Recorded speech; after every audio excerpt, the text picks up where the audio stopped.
Hola, ¿qué tal? En esta ocasión quisiera hablar sobre el sentido del valor, el sentido de la devoción y pues ciertas visiones que convergen, ¿no? Entre diferentes religiones, que son las que yo conozco, de las cuales he hablado antes.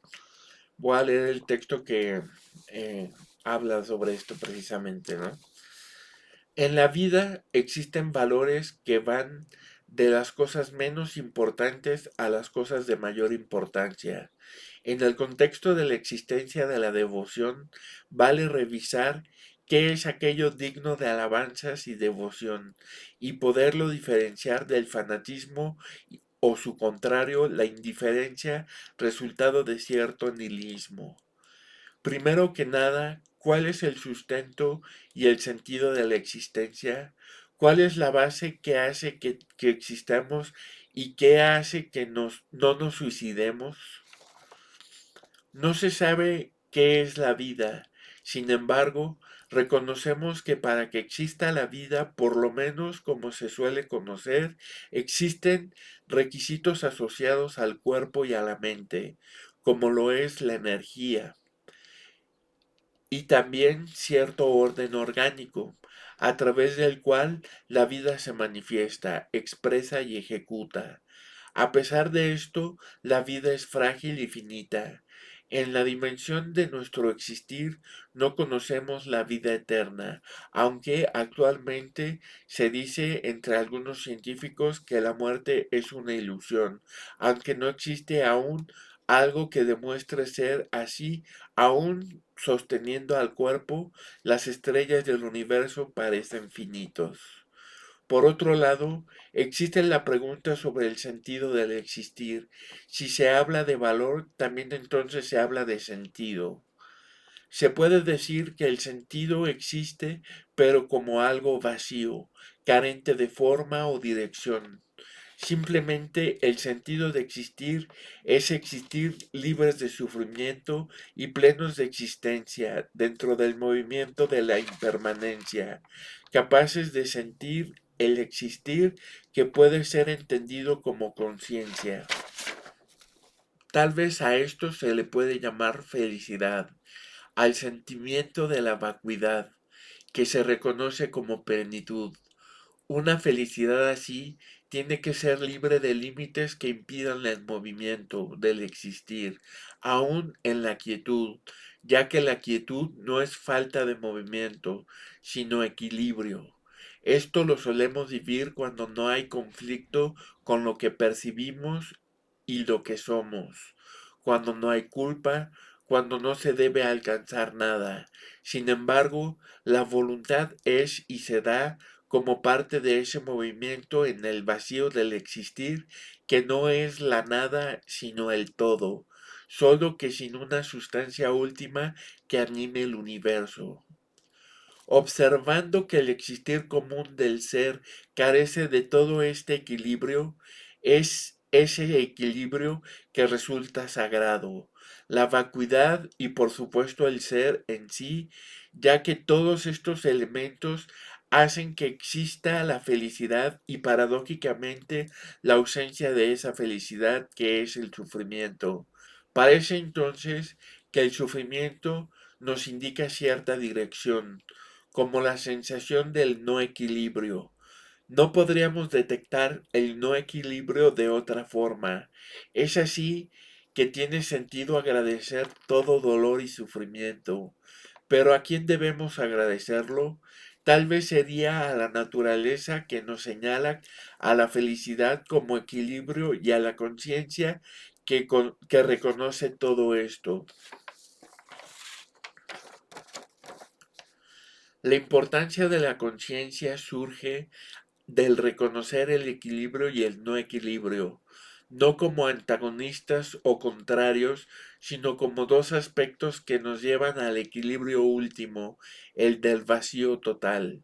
Mal y bien corresponden a esto mismo de la misma forma, no dualmente, donde ambos aspectos son sagrados, pero solo uno se busca propiciar. Se agradece el mal como el bien, pero siempre es el bien el ejemplo que más allá de seguir o no, es el modelo que en el conocimiento deviene arquetipo junto al mal, para reconocer cómo liberarse del sufrimiento y lograr la felicidad, del vacío que está en constante movimiento, pero que marca el fin de una existencia cíclica llena de conflictos y el principio de otra llena de todos los aspectos sin resistirse a ninguno, pero libre de la contradicción de la ignorancia.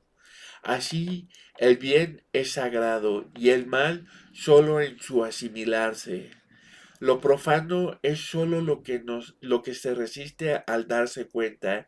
Así, el valor supremo es la conciencia, que puede ser vista como amor, ya que es el ver y el tomar responsabilidad.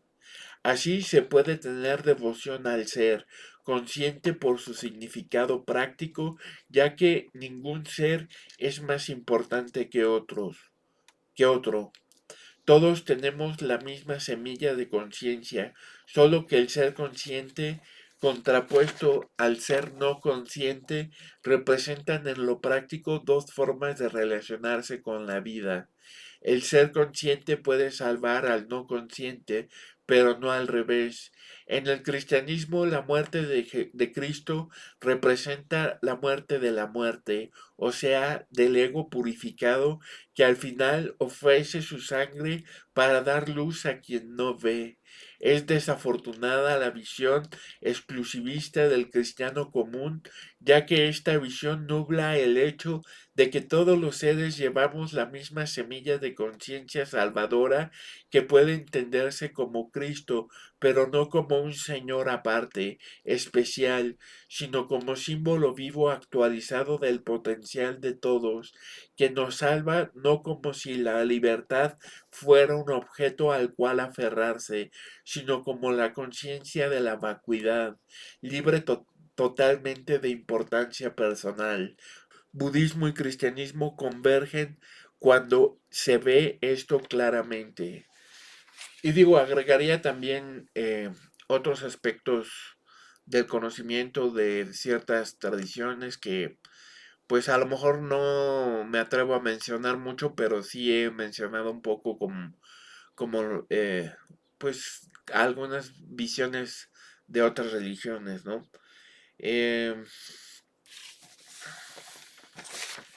Quería agregar una cosa sobre esta cuestión.